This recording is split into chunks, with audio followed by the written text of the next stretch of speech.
बस ये 2 सड़क अगर हम लोग बना दिए, समझिए, और डेवलपमेंट का टेंशन नहीं है। जो चीज़ चाइना में मिलती है एग्जैक्ट वही चीज़ वियतनाम में भी मिलता है। तो हम चाइना से ना खरीद के कहाँ से खरीद लेंगे? और हम लोग में सबसे ज़्यादा ये सब चीज़ कहाँ होती है? नॉर्थ ईस्ट में। यहाँ पे ट्रक में लादा, भेज दिया, यहाँ पे जाओ, यहाँ अगले दिन ट्रक पहुंच जाएगा। तो डेवलपमेंट के लिए आपको सोचना पड़ेगा थोड़ा सा वाइड एंगल से, क्या क्या कर सकते हैं। और युद्ध की स्थिति में सेना को यहाँ उतार देंगे चाइना के सीधा ने ले दनादन, तो चाइना कंप्लीट इधर ही ध्यान केंद्रित कर देगा।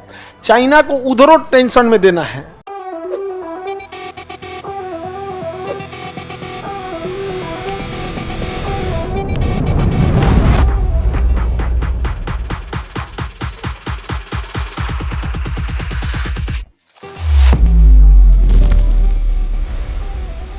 हम लोगों के पास डेवलपमेंट की अपार संभावनाएं हैं। देखो ध्यान से, ये नॉर्थ ईस्ट है, यहाँ कोई जल्दी जा नहीं रहा है व्यापार के लिए। यहाँ से एक सड़क लेके म्यांमार, लाओस और हनोई तक चले जाना है। दूसरी सड़क नीचे मलेशिया होते हुए, थाईलैंड होते हुए यहाँ आपका सिंगापुर चले जाना है। बस ये 2 सड़क अगर हम लोग बना दिए, समझिए, और डेवलपमेंट का टेंशन नहीं है। रीजन समझो, जो चीज़ चाइना में मिलती है एग्जैक्ट वही चीज़ वियतनाम में भी मिलता है। तो हम चाइना से ना खरीद के कहाँ से खरीद लेंगे? वियतनाम। चाइना से ना खरीद के कहाँ से खरीद लें? वियतनाम से। और सिंगापुर देख ही रहे हैं, यहाँ पर सिंगापुर इतना छोटा है, वहाँ पर कोई चीज़ रहने का जगह नहीं है। चल जाओ बमनी जा। सिंगापुर बहुत छोटा है, बहुत डेवलप है, और इतना छोटा है कि वहाँ बहुत सारी फैक्ट्रीज हैं जिसको लगाने के लिए जगह नहीं है। तो फैक्ट्री क्या किया है ना, पानी वाली जहाज खरीद लिया है, बड़ा जहाज, और उसी में 5 तल्ला पे 5 गो फैक्ट्री लगा दिया है। अब फैक्ट्री वाले कहाँ रहते हैं? समुंदर के ऊपर तैरते रहते हैं सब, उसी में से पैक होगा। बगल में दूसरा जहाज लगेगी, उस पर मेड इन सिंगापुर ठप्पा मार दिया, गया काम से। अब वहाँ पे ना सब्जी, अनाज, ये सब चीज़ें नहीं होती, इतना छोटा जगह है। और हम लोग में सबसे ज़्यादा ये सब चीज़ कहाँ होती है? नॉर्थ ईस्ट में। यहाँ पे अब बताओ, यहाँ से हम लोग का अगर सामान रहेगा, ट्रक में लादा, भेज दिया, यहाँ पे जाओ, यहाँ अगले दिन ट्रक पहुँच जाएगा। और ज़्यादा दूरी भी तो नहीं है। अब सोचो ना, केरला का नारियल यहाँ पहुँच जाता है ना, केरला का नारियल यहाँ पहुँच जाता है कि नहीं पहुँच जाता है? पहुँच जाता है। तो अगर हम लोग का यहाँ से केरला का नारियल जब यहाँ पहुँच सकता है, उतने डिस्टेंस तो ये हनोई यहाँ पड़ेगा और यहाँ पड़ जाएगा, नहीं हो जाएगा।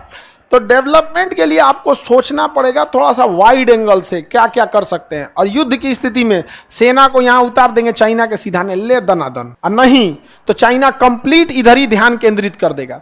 चाइना को उधरों टेंशन में देना है। उधर भी जब चारों ओर से बिखर जाएगा तब थोड़ा सा राहत आएगा। तो अभी पता नहीं क्या कर रहे हैं लोग, हम लोग। हम बिहार वाले तो सड़क के मामले में बहुत पीछे हैं। दुनिया जब एक्सप्रेसवे पे चली गई तो अभी हम 4 लेन बना रहे हैं। खैर, हमारे यहाँ 4 लेन ही चाहिए, क्योंकि अपने यहाँ पर कैपिटा इनकम इतना कम है कि बहुत कम लोगों के पास 4 व्हीलर है। एक गांव में देखेंगे तो 4 गो 5 गो 4 व्हीलर मिलेगा, ओकरा से ढेर नहीं मिलने वाला है। ट्रैक्टर वैक्टर मिलना अलग चीज़ है, वो यूज़ की चीज़ है, ऐसे गाड़ी वगैरह नहीं मिलेगा। और वो में रखेगा बोलोरो, EMI पे बोलोरो चलेगा, ऐठेगा उसी पे। दिखावा भी तो बड़ी ज़्यादा करते हैं। एक हम लोग के पास पैसा है नहीं, अब पैसा आ जाता है तो उड़ने लगते हैं लोग। दोनों समस्या है। जिसके पास पैसा नहीं हो चुपचाप बैठा है, जो के पास है तो ना ऐठ रहा है। इतना फेंकता है ना कि फलनिया को हई कर देंगे, हाउ कर देंगे। कल का बात बता रहे हैं, वो आके ऑफिसवा में ऐठ रहा था, आया पुलिस 4 जूता दिया, उसका चल गया, चुपचाप ऐठ रहा था खूब। जैसे आई 2-3 हाथ दी पुलिस, सर सर सब चल गया। मैं तो काहे लिए तुम ऐठ रहा था। आगे बढ़े।